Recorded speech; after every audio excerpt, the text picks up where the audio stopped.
Hello everyone, friends! In the Caribbean today, I will show you how to remove the text of a video in a trap. So I saw in short such a video. It will clearly show all the pros and cons of this method. So I create another one. Yes, I copy it and just duplicate it accordingly, right? That's what we need on the upper one.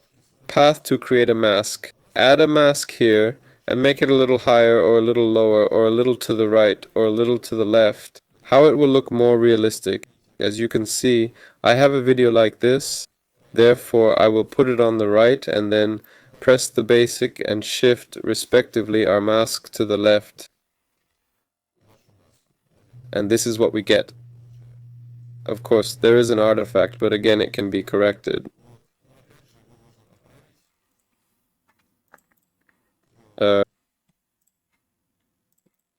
If you sweat a little, I'll add it again. Again, Control B, again a mask, right?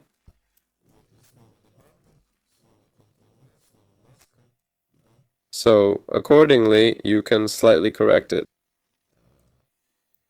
That is, for example, by putting it firstly by doing a little less, yes, in this way, by putting it below. Next, choose a basic and C. That's how we'll try it. Now, as you can see, we have done a little better. That's all. Sam Waller. Goodbye, everyone.